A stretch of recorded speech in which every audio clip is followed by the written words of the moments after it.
que eu vou dizer não é da boca para fora, tá, irmão? Já há algum tempo, essa palavra tem estado no meu coração sobre a necessidade de sermos um no Espírito. Mas não é na teoria, é sermos um em Espírito e em verdade. Sermos um na prática. Sermos um de verdade. É difícil, não é? Sim ou não? Para quem é casado é difícil ser um. Embora a Bíblia diz que o homem ele vai deixar o seu pai e a sua mãe, uniciar a sua mulher, e ambos serão uma só carne. Já é difícil ser um para quem é casal, imagina para quem não é. Para os irmãos, imagina você ser um com essa pessoa que está do seu lado, cheio de problema. Assim, não é difícil para minha esposa ser um comigo, porque eu sou uma pessoa maravilhosa. Amor, ajuda o pai. Eu sou o símbolo da perfeição nessa terra, irmão. Tem que tomar cuidado que o símbolo da perfeição foi precipitado do céu. Mas esse é um dos anseios do meu coração, com que a gente seja um de verdade. Porque então nós vamos cantar a mesma canção, falar a mesma linguagem. Gênesis 11, vamos ler apenas do verso 1 ao 9, diz assim: Ora, em toda a terra havia apenas uma linguagem e uma só maneira de falar. Sucedeu que, partindo eles do Oriente, deram com uma planície na terra do Sinar e habitaram ali. E disseram uns aos outros: Vinde, façamos tijolos e queimemo-los bem. Os tijolos serviram-lhes de pedra e o betume de argamassa. Disseram: Vinde, edifiquemos para nós uma cidade e uma torre cujo topo chegue até os céus e tornemos célebre o nosso nome, para que não sejamos espalhados pela terra. Isso aqui é demais, né, irmão? Eu vou ler de novo o verso 4. Vinde, edifiquemos para nós uma cidade e uma torre cujo topo chegue até os céus e tornemos célebre o nosso nome. Você não está nessa terra para fazer o seu nome engrandecido. Você tem outro propósito, para que não sejamos espalhados por toda a terra. Então, desceu o Senhor para ver a cidade e a torre, que os filhos dos homens edificavam. E o Senhor disse: Eis que o povo é um, e todos têm a mesma linguagem. Isto é, apenas o começo. Agora não haverá restrição para tudo que intentam fazer. Vinde, desçamos e confundamos ali a sua linguagem, para que um não entenda a linguagem do outro. Destarte, o Senhor os dispersou dali pela superfície da terra, e cessaram de edificar a cidade. Chamou-se-lhe, por isso, o nome de Babel. Babel é Babilônia, ok? Porque ali confundiu o Senhor a linguagem de toda a terra, e dali o Senhor os dispersou por toda a superfície dela. Posso ouvir um amém? Amém. Amado, Babilônia, Babel, essa cidade que nós lemos aqui no início, ela existe em nossos dias. Não a cidade de Babilônia em si, ela foi destruída. No entanto, aquilo que ela representa ainda é uma realidade em nossos dias. Babilônia hoje é um sistema. O sistema desse mundo é o sistema babilônico. Quando Jesus disse que o mundo jaz no maligno, ele está falando desse sistema, o sistema babilônico. E esse sistema é um sistema opressor, é um sistema que divide pessoas, é um sistema que oprime pessoas. Se você vê o fundador de Babilônia, se você estudar a história, foi um cara chamado Nimrod. E a Bíblia diz também que Nimrod foi um poderoso caçador diante do Senhor. Mas se você só ficar no entendimento do que significa esse poderoso caçador, você vai achar que ele era alguém que caçava animais. Não. O sentido da palavra ali é que Nimrod foi o primeiro escravizador de homens na terra. O primeiro homem que dominou sobre outros homens. E é isso que a Babilônia faz.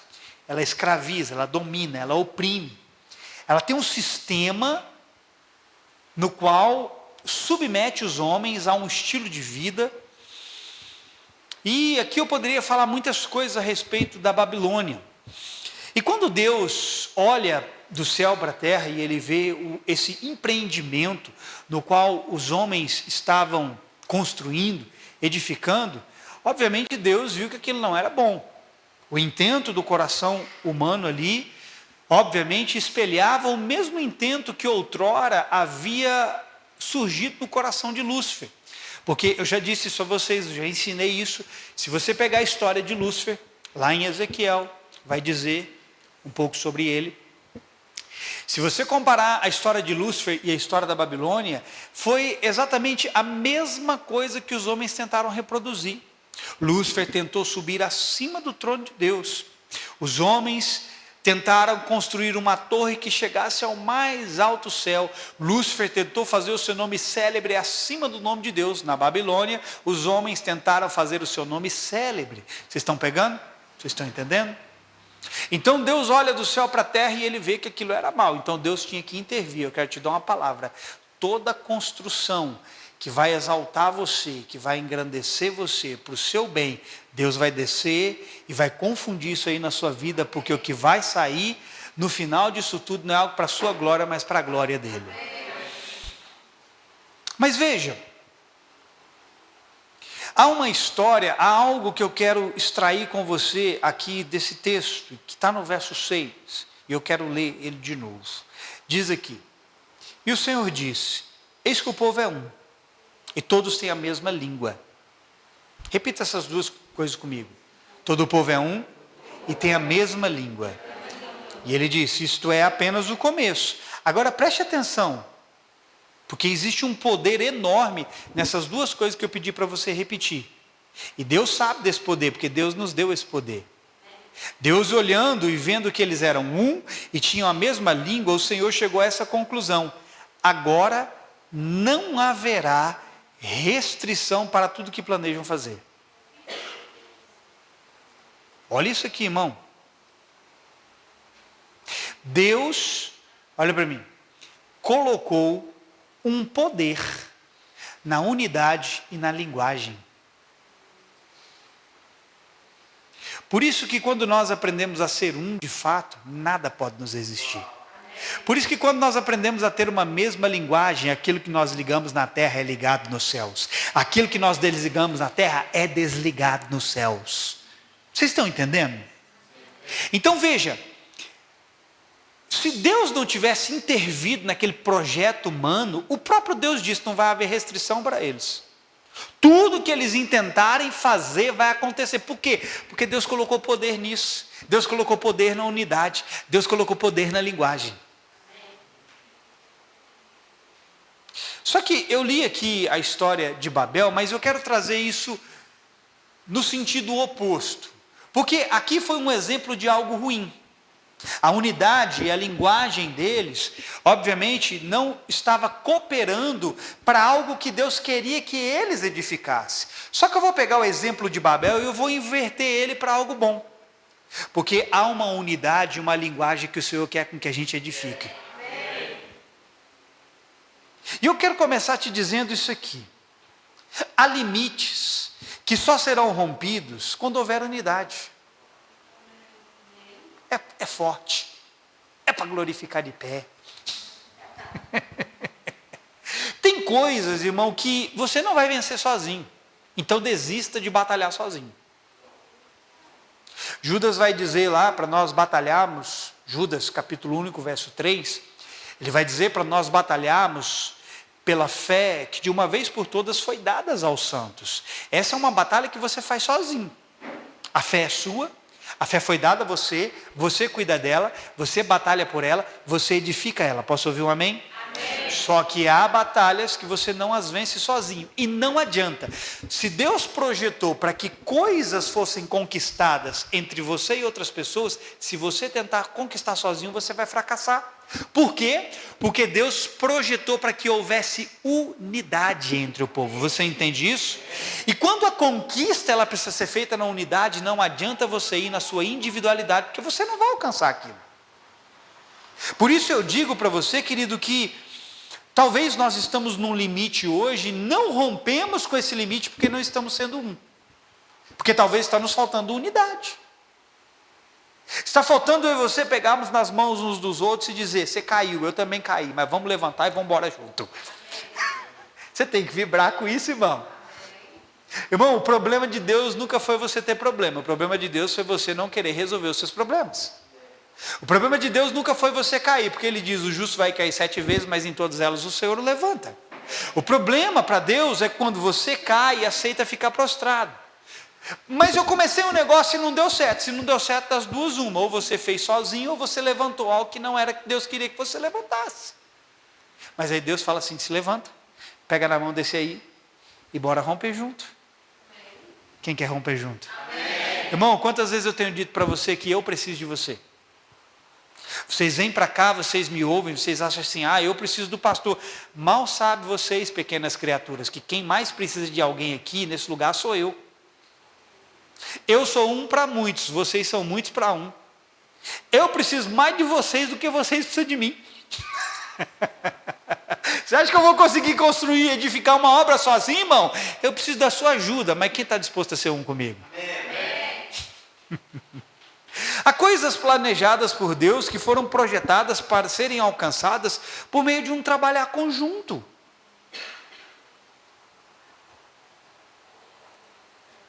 Há coisas que são muito pessoais. Às vezes Deus chamou para ser um empresário, a sua empresa, você vai levantar ela do zero, só você e Deus, e é isso aí. Mas, se o projeto que Deus tem para você envolve outras pessoas, você tem que encontrar essas outras pessoas, se unir a elas, trazer elas para o seu lado, exercitar. Louvado seja Deus. Essa motinha é sagrada, né, irmão? Todo santo culto, no mesmo horário, ele passa aqui. Só que você e eu, nós temos que encontrar essas pessoas que estão no nosso propósito. Diga, meu propósito. Seu propósito não envolve só você. Seu propósito envolve outras pessoas unidas a você. Então você encontra essas pessoas que estão no seu propósito e caminha com elas. Mas para você caminhar com elas, você vai ter que desenvolver algumas coisas. A linguagem é uma delas. O pensar é outra coisa, vocês estão entendendo? Então há coisas que você alcançará sozinho e outras não, que vão exigir de você um vínculo com pessoas.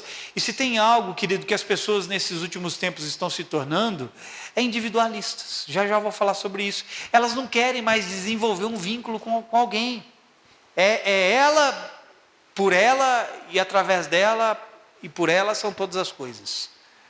É eu mais eu e eu é igual a eu.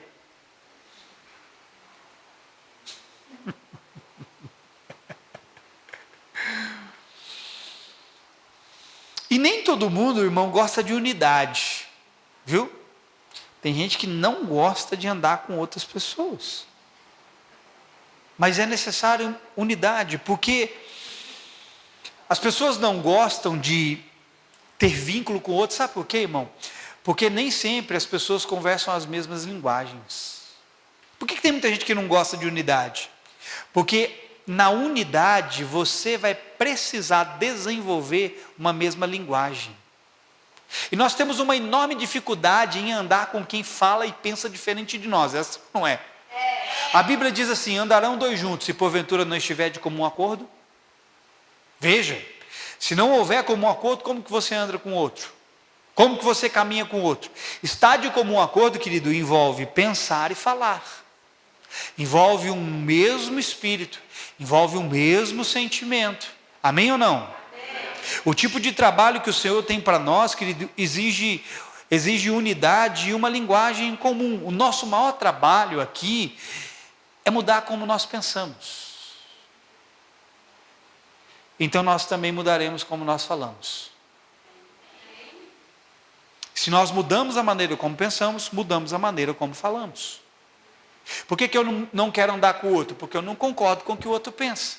Ele fala de um jeito, eu falo de outro, então logo eu não consigo me unir a ele. Eu não estou dizendo que não vai haver divergência de pensamentos, vai. Mas se você aprender a andar com o Senhor não divide, o Senhor une. Ele disse assim, o que não é comigo é contra mim, quem comigo não ajunta faz o quê? Mas quem é com ele faz o quê? Ajunta.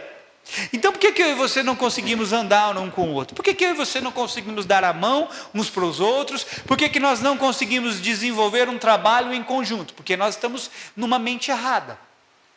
Nós não estamos andando na mente de Cristo, porque a mente de Cristo é uma mente de unidade. Por exemplo, eu não posso estar aqui, querido, crendo numa coisa e você crendo em outra coisa totalmente antagônica. Sabe o que é antagônico? É totalmente contrária.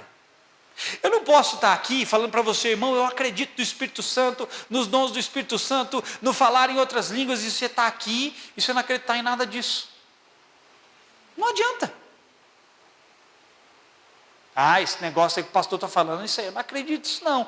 Sabe o que está acontecendo? Está acontecendo que eu estou num lugar e você está no outro lugar. E quando for preciso eu requerer que você ande comigo, você não vai querer andar. Por quê? Porque o seu pensar é desconexo do meu. Você está entendendo? Vocês estão pegando o que eu estou dizendo? Porque se eu e você não pensamos a mesma coisa, isso vai atrapalhar a nossa cooperação mútua. O homem, irmão, ele se dispõe a fazer aquilo que ele acredita. Você não está fazendo nada diferente daquilo que você acredita. Por que você faz o que você faz? Porque você acredita que é assim. E lembra que eu já ensinei para vocês que que fé é pensar que é? Lembra disso? Repita comigo, fé é pensar que é. Então você está agindo de acordo com aquilo que você acredita. Se você pensa diferente de mim, você acredita diferente de mim, então você age diferente de mim. E nós precisamos encontrar um lugar no Senhor onde a gente concorda. Alguns estão sem corda, mas nós precisamos encontrar um lugar onde nós concordamos. Amém ou não? E se você não acredita naquilo que eu proponho, querido, dificilmente você vai se dispor a fazer aquilo que eu lhe peço. E se você o fizer, quando você vai fazer com o espírito errado, vai fazer de qualquer jeito. Vou fazer porque o pastor pediu, mas eu não concordo. Sabe, irmão, a nossa discordância, e é normal haver discordância, mas sabe o que nós fazemos? Nós permitimos com que a nossa discordância nos leve para longe. Aqui o povo em Babel estava edificando algo. Semelhante a eles, nós estamos edificando algo. Só que lá eles edificavam algo para si. Aqui nós somos chamados para edificar algo para o Senhor. Vou dizer algo muito pessoal. Não fique ofendido com o que eu vou dizer.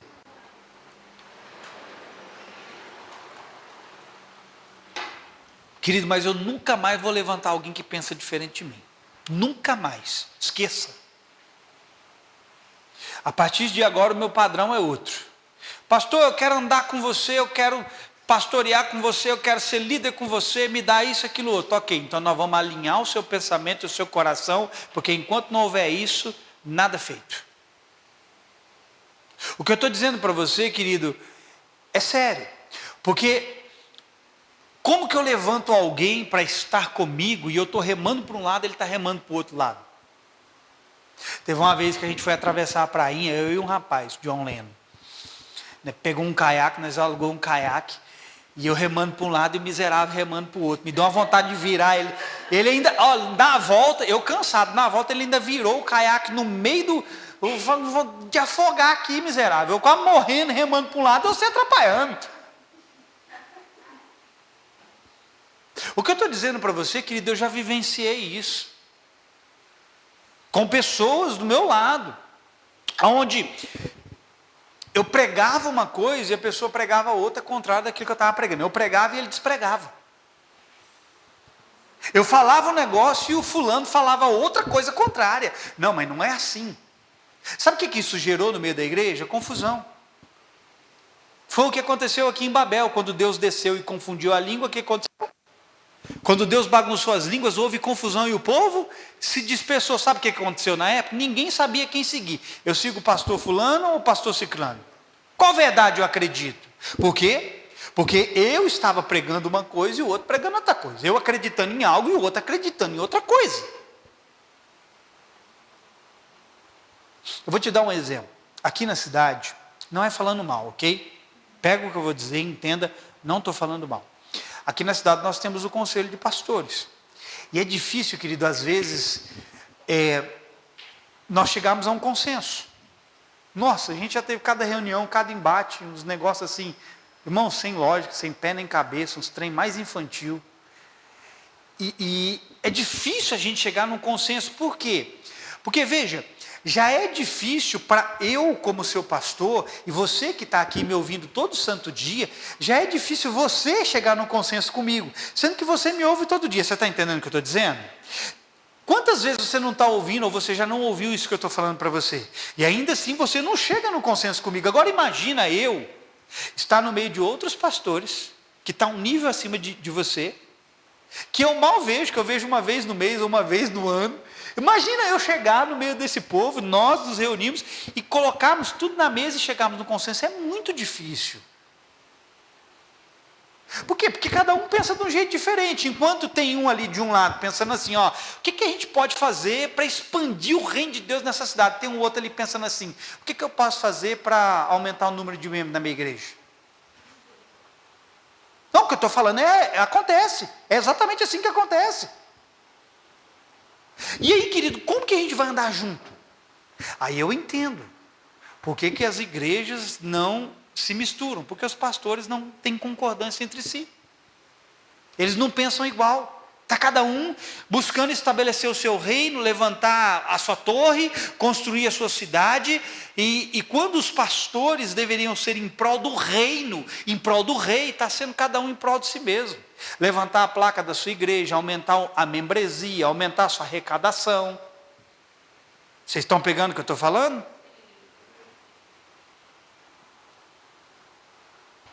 E por mais que a gente tente propor coisas, o homem ele só vai andar naquilo que ele acredita. Ele só irá se dispor a algo se aquilo lhe trouxer benefícios particulares. Irmão, enquanto você estiver buscando apenas o que é seu, você não vai conseguir andar com as pessoas que Deus colocou do seu lado. Isso entra na sua cabeça? Aí, querido, vou ser aquele cara que vai vir aqui e vai ficar me desgastando com você, gastando tempo, chorando. Oh Deus, coloca na cabeça dele, racha a cabeça dele, põe aí na cabeça dele o que ele precisa ver. Porque eu já falei 1 bilhão de vezes e não entra na cabeça dele. Mas por que não entra? Porque você está construindo a sua Babel particular. Porque você está construindo a sua torre particular. Na sua torre particular, você não está buscando o nome do Senhor, você está buscando engrandecer o seu nome. Você não está buscando construir a cidade, edificar algo para Deus, você está buscando edificar algo para si mesmo. E a boa palavra é que Deus vai descer e vai confundir isso aí para que você encontre o que é dele na sua vida. Todos nós, irmão, precisamos de uma mente no reino, ou a mente do reino, senão nós andaremos na mente da terra, e a mente da terra é construir os seus próprios projetos pessoais. O que Jesus nos ensinou a orar? Pai nosso, santificado, venha a nós, não é o meu não, é o reino dele, a nossa mente tem que estar no reino. Só a Valdênia vai receber.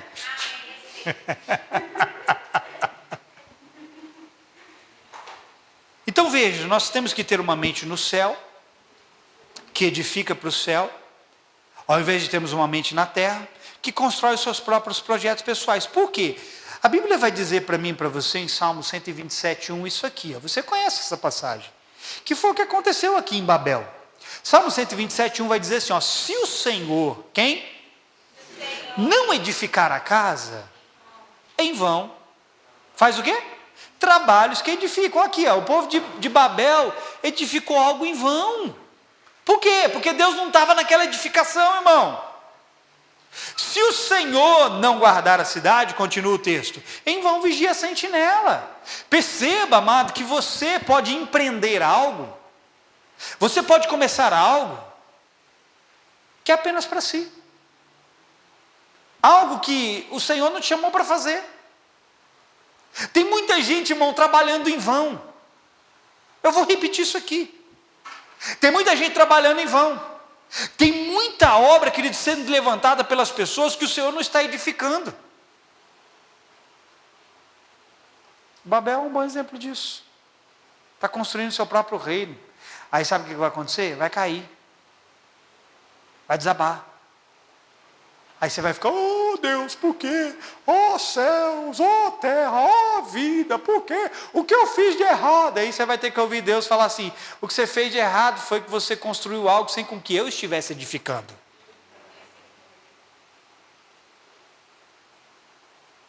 E veja algo, se Deus não intervisse naquele momento, em Babel, eles poderiam alcançar os seus objetivos. Isso aqui é o mais louco para mim, irmão. Eles estavam fazendo algo errado, sim ou não? Se Deus não tivesse intervido, eles iam concluir o que eles estavam fazendo. Isso é poderosíssimo. Porque Deus, querido, colocou poder na unidade e na linguagem. A Bíblia diz assim, preste atenção, falando sobre unidade. A Bíblia diz que 1 resiste 1000, 2 faz o quê? Resiste quanto? 10.000. Unidade, sozinho, indivíduo, resiste 1000. 2 indivíduos que se tornam resistem 10.000. Vê o poder da unidade? A Bíblia também diz assim, ó, é bom serem 2, porque quando um cai, o outro faz o quê? Ajuda a levantar. É bom serem 2, porque se eles passarem frio, os 2 podem se aquecer. É bom serem 2, porque se vier um contra eles, eles podem resistir àquele que vem. Não é isso que a Bíblia diz? A Bíblia também diz assim, e serão ambos uma só? Olha o poder da unidade, irmão. Olha o poder de sermos igreja. Eu tenho uma birra, um problema com esses rebeldes, e eu vou dizer de novo, rebeldes. É rebelde, vai descobrir que é rebelde da pior forma possível. Eu tenho uma birra desses rebeldes que ficam em casa, que acha que pode congregar lá, que pode ser igreja lá, nunca serão. Porque a igreja é unidade. Igreja é a unidade do corpo de Cristo. Ah, mas igreja não é parede, não é mesmo não, mas igreja é comunhão. Igreja é koinonia. Sabe o que é koinonia? Koinonia é comunhão entre os santos, é relacionamento, é intimidade. É eu vendo as suas cacas ou você vendo as minhas.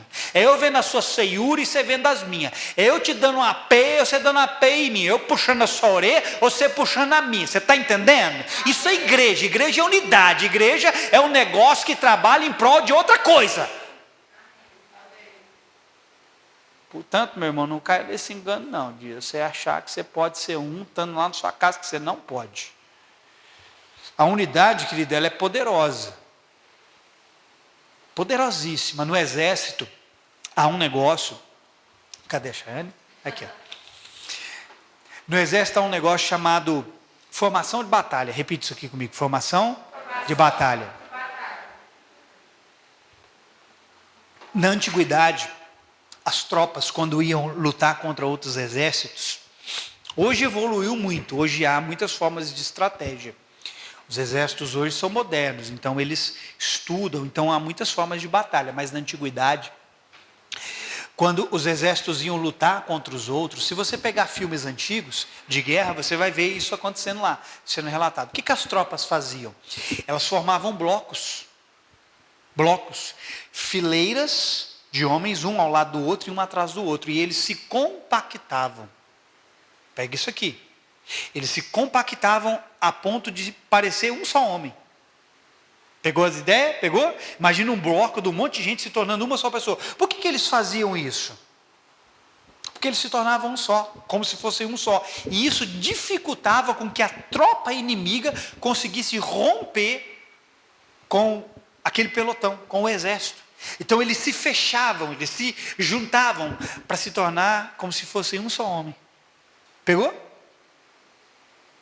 Cadê essa tropa hoje? Sabe onde ela está? Essa tropa, elas estão dispersas no campo de batalha. Mas Deus está tocando a sua trombeta para reunir novamente a sua tropa e dizer, um por todos E todos.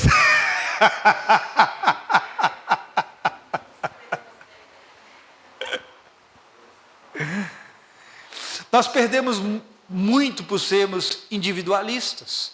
Há batalhas que você trava que poderiam ter a ajuda de outros. Olha, pega o que eu acabei de te dizer. Você não precisa enfrentar todas as suas lutas sozinho. Mas você é cabeção. Você é orgulhoso. Você luta sozinho tudo. Nem tudo você vai ter que lutar sozinho. Às vezes, Golias, você vai ter que derrubar ele sozinho. Mas vai ter outras coisas que você vai ter que ir de dois, irmão. Vai ter outra coisa que você vai ter que pegar na mão de alguém aí e falar, socorro Deus. Aí Deus vai falar assim, pede socorro para o seu irmão. Pede ajuda, mas você é um cabeção. Tem batalhas que você vai ter que confiar em pessoas. Só que você não busca ajuda e por isso você acaba sofrendo mais do que deveria nelas. Alguém aqui está me entendendo? Quantas lutas eu e você não sofremos sozinho e a gente poderia ter buscado ajuda, conselho, auxílio, um ombro amigo para chorar, para se abrir, mas a gente fez? Não, a gente é orgulhoso. A gente se isola, se fecha, vai para o nosso canto, luta sozinho e vai tomando peia do capeta até dizer chega. Eu vou vencer um dia. Deixa eu te dar uma palavra.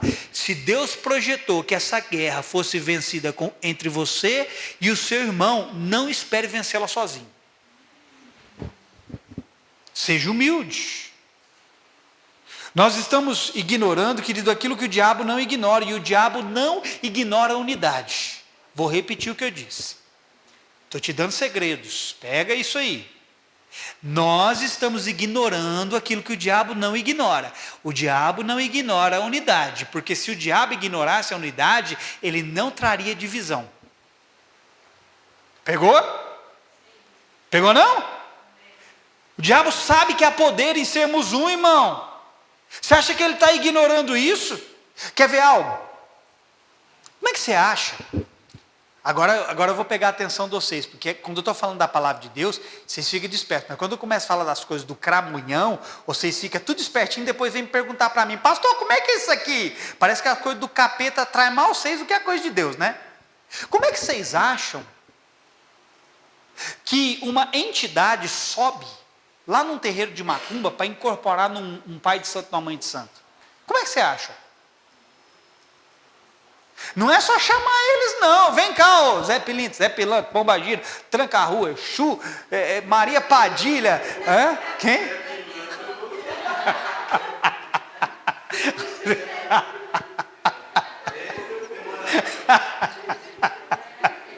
Você vai usar o Zé Pilantra?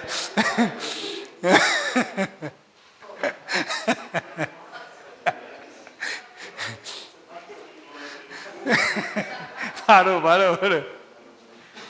Preste atenção. Escute isso aqui. O diabo não vem só porque eles chamam. O diabo sabe, irmão, do poder da unidade, poder da sincronicidade. Olha o que eles têm que fazer. Os responsáveis lá, eles têm que vibrar numa mesma frequência. Repita comigo, vibrar numa mesma frequência. As músicas precisam estar em sincronia. Os batuques do atabaque precisam estar batendo no mesmo compasso.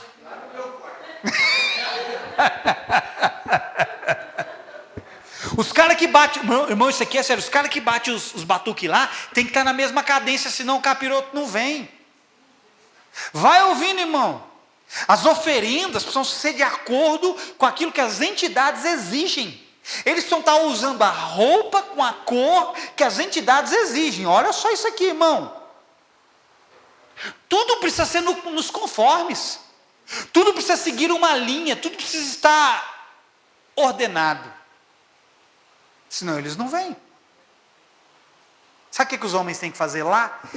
O pai de santo e a mãe de santo, olha isso aqui, irmão. Eles precisam entrar num negócio chamado simbiose. Homens e demônios precisam entrar numa simbiose. Você sabe o que é uma simbiose? É uma vida em comum. Simbiose é uma intimidade entre duas pessoas. É a unidade entre duas pessoas. Então, homens e demônios precisam se alinhar para que haja manifestação. Por que o diabo faz isso? Porque ele sabe do poder da unidade. Ele sabe que se as pessoas se tornarem um, há poder naquilo ali. Pegou? Os demônios, querido, conhecem o poder da unidade, da linguagem, e usam isso em seu favor, e usam isso contra nós. Para eles usam para fazer o mal, mas eles também usam isso contra nós. Por quê? Porque eles querem nos dividir. Eles confundem a maneira como pensamos e nos separa na maneira como andamos. Quando o diabo confunde a igreja na maneira como a igreja pensa, ele confunde, ele atrapalha na maneira como a igreja anda. Entendeu? Como que a igreja anda? Como que as igrejas estão? Cada um pensando de uma maneira diferente. E quando há pensamentos diferentes, o diabo está alcançando o objetivo dele. Por quê? Porque se eu penso assim, eu vou para lá e o outro vai para lá. E ninguém chega a lugar nenhum junto. Eu já disse isso aqui. O reino de Deus não é sobre o eu, irmão. O reino de Deus é sobre quem? Sobre o nós. Venha a nós o teu reino. O pão nosso. Perdoa as nossas transgressões. Percebe? Os limites, queridos, são rompidos quando há unidade e uma mesma linguagem. Está na hora de nós rompermos, irmão. Está na hora de nós rompermos com essas paredes, está na hora de nós rompermos com esse teto, está na hora de nós rompermos com a nossa indiferença uns com os outros. Quem está me entendendo, diga amém. Observe que é o próprio Senhor afirmando sobre aqueles homens de Babel, que não haveria restrições para aquilo que eles planejavam. Há um poder que nós desconhecemos na unidade e na linguagem, um poder capaz de nos levar ao sucesso naquilo que planejamos. Olha isso aqui, irmão. Aquilo que nós como igreja planejamos, concordamos, por termos recebido uma palavra do Senhor, há poder para isso se concretizar. Só que a gente planeja coisas que não estão no coração de Deus, e aí a gente vai correndo atrás disso, buscar isso sozinho. O problema é que o poder da unidade e da linguagem, no caso de Babel, estava sendo usado de forma errada. Eu digo que nós desconhecemos o poder da unidade porque em nossos dias os homens estão se tornando cada vez mais individualistas, pensando em suas próprias satisfações. Escute, a Bíblia diz que uma das características dos homens dos últimos dias, sabe qual seria? Amantes de si mesmos. Quem são essas pessoas? São individualistas. Elas não pensam em ninguém, elas não querem andar junto com outras, elas não querem estar ao lado de pessoas que vão contribuir com o propósito na vida delas. E uma pessoa individualista, querido, quando ela olha para outra, ela vai ver a outra como um empecilho para ela chegar até onde ela quer chegar. Você não é um empecilho para que eu chegue até onde eu preciso chegar, você é uma ajuda para que eu chegue onde eu preciso chegar. Só que o individualista, quando você fala assim para ele, oh, você tem que trabalhar com seu irmão, ou você tem que ajudar ele, você tem que ajudar o próximo, ele vai pensar assim, eu? Eu não. Eu estou empreendendo aqui no meu negócio, aqui eu não tenho tempo para gastar com o outro, não. É o individualista. É o homem que é amante de si mesmo. Hoje, os dois tipos de pensamento que existem no mundo são, escute, só há dois tipos de pensamentos no mundo, e são eles: os que pensam nas coisas do alto e os que pensam nas coisas da terra. Quem leu o versículo que eu mandei hoje no grupo? Pensai nas coisas que são do alto e não nas que são da terra. Só há dois tipos de pensar, irmão: o do céu e o da terra, o de Deus e o do maligno. Para que eu vou me juntar com alguém que está com a cabeça nas coisas do alto, se eu só estou com a cabeça nas coisas da terra? Para quê? Uma pessoa que está com a cabeça somente nas coisas da terra, ela faz essa pergunta para si: por que eu vou me juntar com essa pessoa que está pensando em coisas diferentes de mim? Ou não. Para que eu vou me associar a pessoas que vão exigir que eu abra mão dos meus interesses pessoais? Irmão, olha para mim. Quando você se ligar a pessoas de propósito, você vai ter que aprender a abrir mão de coisas pessoais. Se você não está disposto a abrir mão de coisas pessoais, você não encontrou o propósito de Deus na sua vida ainda. Eu vou repetir. Se você não está disposto a abrir mão de coisas pessoais para andar com para cumprir um propósito como igreja, você não encontrou aquilo que Deus tem para a sua vida.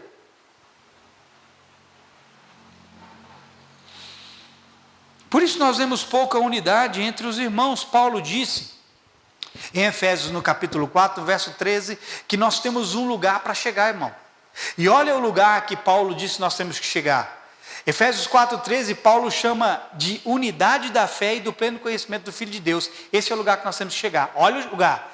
Unidade da fé e do pleno conhecimento do Filho de Deus. Qual é o lugar que nós estamos chegando? Nós professamos uma fé que precisa nos unir, irmão. A unidade da fé, a fé une. Olha para mim. Tira essa cara feia, carrancuda. Você professa uma fé que precisa te unir.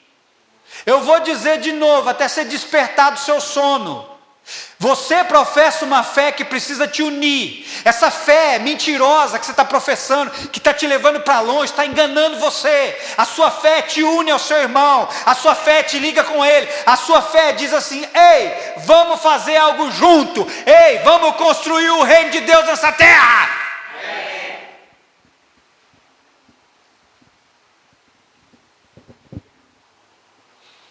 E a unidade da fé deve nos levar ao conhecimento do Filho de Deus. Quanto mais eu conheço dele, mais eu quero me associar àquilo que pertence a ele. E isso envolve pessoas.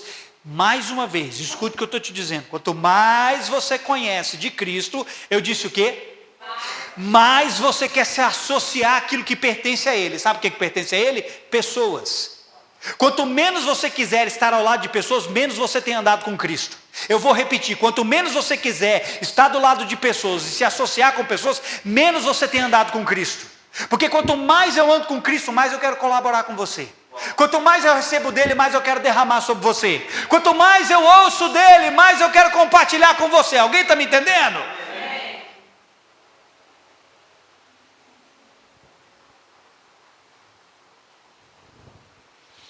Sabe, irmão, às vezes são situações como essa que aconteceu lá no Rio Grande do Sul, que estão servindo para nos mostrar o que é unidade. Sabe, às vezes a gente precisa de uma situação caótica para mostrar para mim e para você o poder de pessoas trabalhando junto.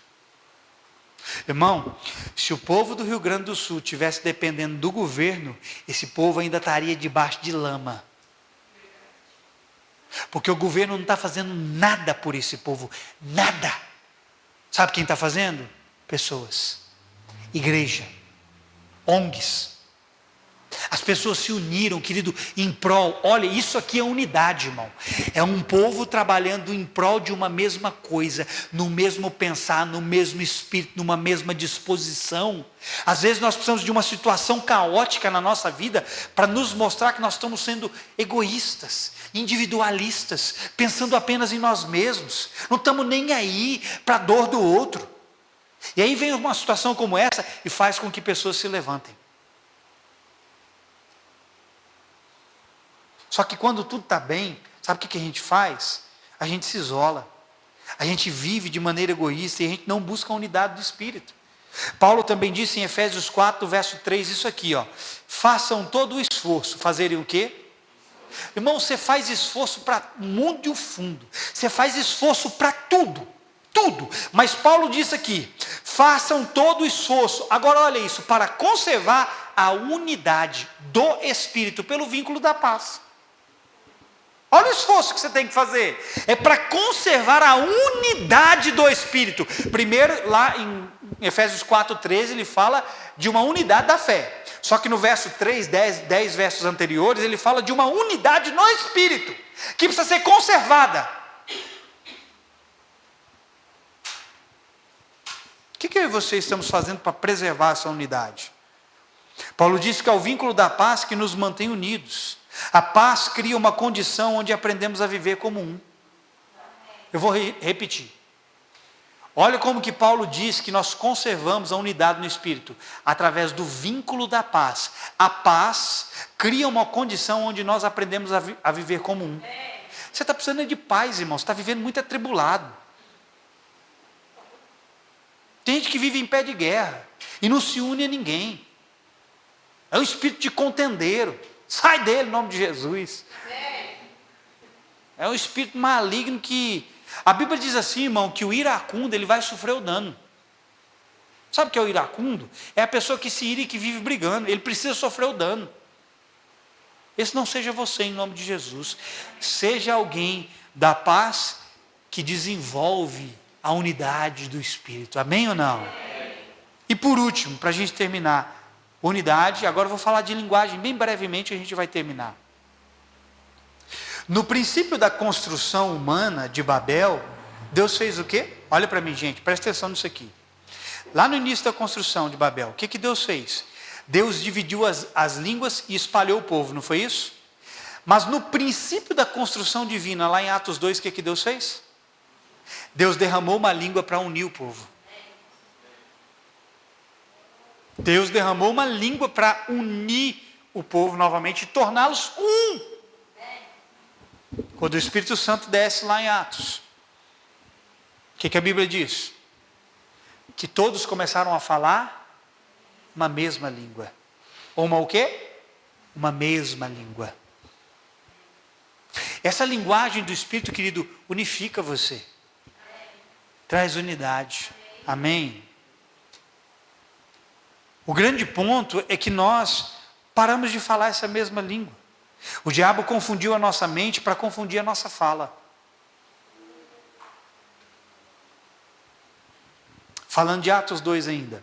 O que aconteceu lá foi a descida do Espírito Santo, o batismo com o Espírito Santo e o falar em outras línguas. De lá para cá, o diabo foi distorcendo o que aconteceu lá no início da igreja. E aí ele distorceu a nossa mente para quê? Para distorcer a nossa fala. Pegou? Porque o diabo sabe, querido, que a língua é a primeira coisa que une ou separa um povo. Olha isso aqui. O diabo sabe que a língua é a primeira coisa que une e separa um povo. O que separa você de alguém lá do Japão? A língua. É a língua. Porque você é feito da mesma carne que eles. Você tem a mesma pele que eles. Você tem cabelo como eles têm, olhos como ele tem. A gente é igual em tudo. Mas o que nos diferencia? A língua. Então, quando o diabo confunde a linguagem, e a linguagem é confundida através da maneira como nós pensamos, ele separa. Deus sabia disso também, foi isso que ele fez. Ele confundiu lá as línguas e separou o povo, e dividiu o povo. Veja, quando Jesus derrama então o seu Espírito, ele vem de que forma? Se você ler Atos 2, o Espírito Santo diz o texto que ele desceu como línguas de fogo. Ora, querido, ele não poderia ter vindo em outro formato? Por que ele veio em forma de língua? Ele não poderia ter vindo em forma de orelha?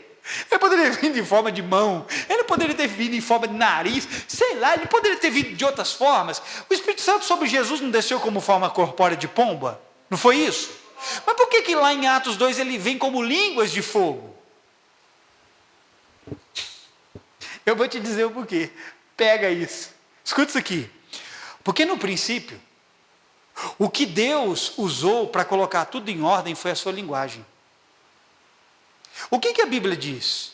Que no início, a terra era o quê? Sem forma e vazia. Deus fez o quê? Deus falou e tudo se conectou. Deus usou a linguagem no princípio. Você entende isso?